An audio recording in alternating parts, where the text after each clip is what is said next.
Welcome back. This is uniquely Urbandale. I'm J. Michael Mckoy for the Urbandale Chamber of Commerce, and this is Spotlight on Business. And if you are fortunate enough to be a member of the Urbandale Chamber of Commerce, then you have one of the best networking tools you'll ever have. Chamber of Commerces have changed. They've grown. They've adapted to the needs of the local entrepreneur and business person. It used to be when you joined the chamber, you were basically just funding something that might go out and look for industries or business to come to your town. And it was kind of the Better Business Bureau of a local community, because you couldn't be a member of a local chamber unless you did things right. You did things morally and legally. Well, it's still that way in Urbandale, but now it's so much more. And Jenice Whisenand is here as the representative of the Urbandale Chamber of Commerce. And tell me what a connector does, because in my day, we called them ambassadors. Yes, a connector is an ambassador, yet we changed the name. The reason why we changed the name is what they do really well is they connect businesses with other businesses, or as you like to say, they connect people with people. Yeah. And one of the things I always say, and I've said this for years, I don't do business with places. Mm-hmm. I do business with people. Exactly. And I know that's a catchy little term or a catchy little thing, but I meant that. I mean, I just don't do, who do I do business with that I don't know the owner? Or at least the representative of the owner. And if it's not the owner, it is the partner that runs that location. Restaurants, clothing, cars, all of that. Hotels, you bet. We just talked about the Holiday Inn over on the south side. Yeah, and our guest today, Andy, he is also one of our connectors, and he's highly involved in our Total Resource campaign. We've talked about that. Yep. And our Gen YP program. Well, let's introduce you to Andy Richardson, and he's with Electronic Engineering, and he is a security and communications specialist. Andy, welcome. How are you? I'm great. Thanks for having me. Hey, nice to have you here. Electronic Engineering. Wow. What a history they have. How many years, do you know? 1946 is the first so year they we're kind at of got 60 started. Years. Yep. Or is that? It's going to be 70 soon. 60, yeah. It's 60, yeah, right. Next year. And, of course, Mark, he hasn't been there all those 70, but it's close, isn't it? No, yeah. He's the second generation owner. His dad started the company. Yeah. The way I got hooked up with Electronic Engineering is I wanted a phone in my car just like J.R. Ewing had. And this was 1984. And so there weren't car phones. There weren't cellular phones. So Mark hooked me up with a phone that when I picked it up, an operator answered at Electronic Engineering, and I gave them the number, and then they would call the number. And I think I was the only guy in Des Moines that had this car phone in my car. Little did we know nowadays that everybody would have one, and they would be so easy to operate. But Electronic Engineering has been not just at the edge of technology, they've been ahead of it for a long, long time.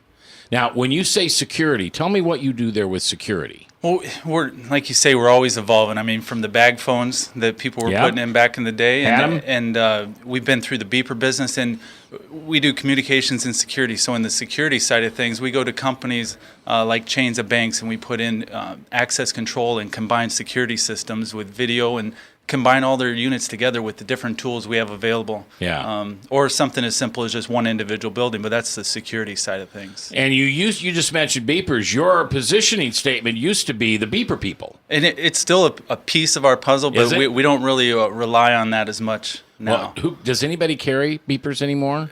Doctors, IT people, they kind of use it as more of your call filtering so that they can know without giving out their cell phone. And we also donate beepers to the donors network. So people waiting for organs and things like that, they'll have a beeper. So if there are transplants in, they can be aware. So what puts a big smile on your face when you've got a client that's happy through Electronic Engineering? That because of the technology, a lot of the solutions we put together are unknown of what the result's going to be. So we try to get all the information, put it together, and then once we're at the end of it, we found out we went down this neat road and we took care of their issues that maybe they didn't even know they had. Now, do you also do residential? Yeah. Could you put a recording device on a camera that was motion activated? Sure. Wow. See, I just think that's cool. That's cool. All right. So outside of what you do for a living, what are you passionate about?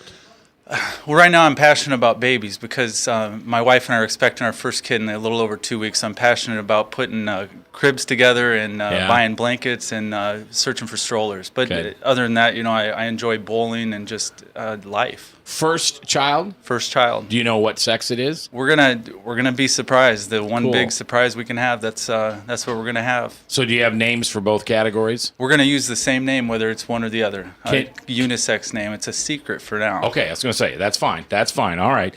And so, do you enjoy reading? I read a lot of computer stuff, off tablets and things like that, but not. You're a nerd. I kind of. Yeah. Well, that's a compliment. I look at guys like you, and you're just like doctors or lawyers. I have no concept of how you do anything you do. I go to my grandson at age 14 to set up my new phone, and he just, he's a whiz at it. He knows how to do that stuff. So, who is your mentor? Probably personally, it'd be my family. Professionally, I spent a lot of years as a Parks and Rec director back in the day for the city of Huxley, and I think a lot of those people had little pieces to help me out, to learn how to be involved in the community, to learn how to treat people, just that type of thing. I think that's probably my biggest mentor. And my last question, I love this question. If you could spend an hour with anyone living or dead, who would it be? Probably, personally, it'd be my grandparents, because I only got to meet one of the four of them. And then just being the sports guy I am, I'd love to just hang out with Andre Dawson for a little bit. Oh, wow. Yeah, I bet you'd like that. You must have been a basketball player. Back at Ballard, I played all four sports. Yeah. Oh, okay, because you're a tall guy. Yeah. Well, congratulations on the baby. Thank you. May everything work out just as you hope. And I'll just give you a name.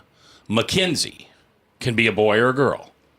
Sure. So you could call him Mac, or you could call her Mac, and you could tell him that you named her after this silly, old, gray-haired, white-haired radio guy. And Mac, my boss, would like that. Well, you could tell him it was named after him. Yeah. And it'll be our little secret. Absolutely. All right.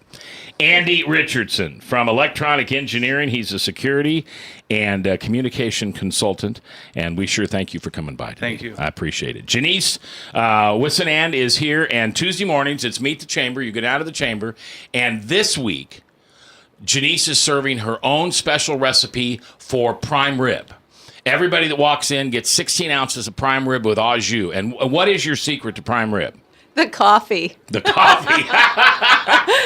No, you have coffee down there every 9 to 10. Yep, 9 to 10. Tuesday mornings. Every Tuesday morning. Just walk in and see Spend how an things hour, are going. Get your questions answered. Yeah, and you guys are on 86th Street. We're on 100th Street. 100th Street, I'm sorry, yes. 100th and Justin. That's our new location for about a year now. That's the old artist furniture. Yeah, all right. All right, for Uniquely Urbandale and the Urbandale Chamber of Commerce, I'm J. Michael McKoy, and this is Spotlight on Business, powered by webcast1live.com.